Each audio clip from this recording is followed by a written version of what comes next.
est en train de rechercher le ministre des Entreprises publiques, qui est au Sénat.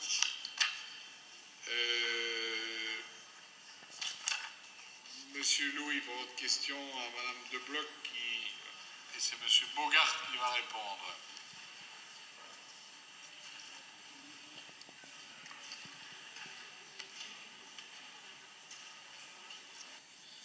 Merci, Monsieur le Président. Monsieur le Secrétaire d'État, 32 morts. 32 morts, ce n'est pas le bilan d'un attentat terroriste ou d'un carambolage géant sur nos routes, mais c'est le bilan de notre individualisme, de notre égoïsme, le bilan de notre société actuelle où c'est bien connu, c'est marche ou crève. C'est surtout le reflet de l'incapacité du gouvernement à venir en aide aux plus démunis d'entre nous. En effet, 32 morts, c'est le nombre de SDF décédés en 2011 à cause du froid dans les rues des grandes villes de Belgique, capitale de l'Europe. C'est affligeant et dramatique quand on pense que des êtres humains peuvent encore au XXIe siècle mourir en pleine rue et sous nos yeux. Et donc cette semaine, un SDF est même mort devant l'entrée du CPAS de la ville de Bruxelles. CPAS qui, comme les églises du royaume, était fermé durant la nuit. Alors, monsieur le secrétaire d'État, j'aimerais vous demander si vous ne pensez pas comme moi que les églises du pays devraient laisser leurs portes ouvertes durant la nuit afin de permettre aux plus pauvres de s'y abriter. N'est-ce pas là la mission première de l'Église? Quand on sait surtout à quel montant s'élève le financement public des cultes, je trouve que le politique devrait intervenir en ce sens auprès de nos instances ecclésiastiques, car on le voit tous les jours, les CPS de nos communes sont incapables de venir en aide à ces pauvres gens. Il faut un minimum de courage, mais je constate que ce courage est absent puisque les SDF continuent à mourir dans nos rues. Et on accuse même la population d'être trop charitable, c'est un comble. Pire, le président du CPS de Bruxelles, notre collègue Yvan Mayer, a même critiqué l'initiative louable du prince Laurent qui met à disposition des SDF et de leurs animaux des modules chauffés et équipés autour de la gare centrale. Et selon M. Mayer, je le cite, on fait de la charité, d'abord parce qu'on est préoccupé par le sort des chiens, et puis on se dit que les chiens ont un compagnon. Et ça s'appelle un sans-abri. On décide alors de mettre ces pauvres malheureux ensemble dans un conteneur. Il n'y a aucune perspective sociale. Le prince a fait une bonne action.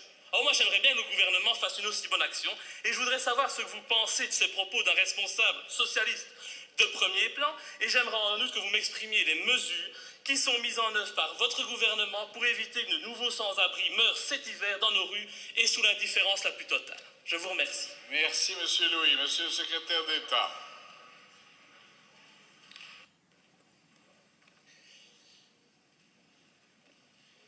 Monsieur le député, tout d'abord, je voudrais vous féliciter avec la couleur de votre chemise aujourd'hui et la couleur de votre costume. C'est vraiment jaune et noir, c'est très gentil de votre part.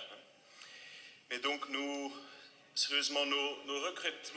regrettons sincèrement le décès d'une personne sans domicile fixe dans la nuit du 4 au 5 décembre. Le SAMU social lui a proposé un accueil, ce que la personne n'a pas voulu. Vous avez raison de faire remarquer dans votre question que l'accueil des sans-abri est avant tout une compétence locale. Le rôle du gouvernement fédéral consiste ici à soutenir les différentes initiatives locales en la matière et plus particulièrement les grandes villes. Nous prenons ce rôle très au sérieux, raison pour laquelle le gouvernement a pris, dans le cadre du plan hiver, les initiatives suivantes. Premièrement, la mise à disposition du SAMU social à Bruxelles de 300 places supplémentaires par rapport à celles mises en place par la région bruxelloise. Il s'agit d'un accueil de deuxième ligne. Un subside de 250 000 € destiné à l'organisation de l'accueil d'hiver dans 5 grandes villes, à savoir Gand, Anvers, Bruxelles, Charleroi et Liège. Et puis un guide à destination des communes, des organisations de terrain en charge de cette problématique. Ce guide reprend les meilleures pratiques quant à l'accueil d'hiver. Je vous remercie. Merci, Monsieur le secrétaire d'État. Monsieur Louis, si vous avez une réplique. Pas sur la couleur de la chemise.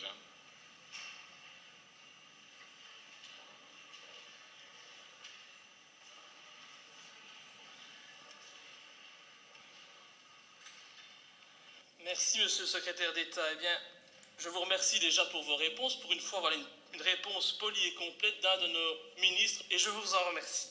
Et Par contre, si l'aide au SDF doit venir de responsables politiques qui voient la charité d'un mauvais œil, il y a de quoi être inquiet. J'espère donc que les mesures du gouvernement seront suffisantes, mais je pense qu'il faut quand même aller plus loin. J'ai parlé d'une possibilité au niveau des montants qu'on verse au niveau du financement des cultes. Je crois que là, on doit essayer de trouver une solution avec les différents cultes qui sont reconnus en Belgique. Mais il faut aussi modifier les mentalités, parce que c'est bien d'augmenter les places, mais si à chaque fois on donne comme obligation aux SDF de se séparer de leur animal de compagnie durant la nuit, ils ne le feront pas. Parce que M. Mayer trouve peut-être que les chiens, c'est pas important, mais pour un sans-abri, le chien, c'est le seul compagnon dont il dispose, c'est son seul bien, sa seule richesse. Et donc voilà, je crois que plutôt que de critiquer l'initiative du prince Laurent, il faut aller dans ce sens-là, et j'espère que le gouvernement la soutiendra. Je vous remercie. Bien.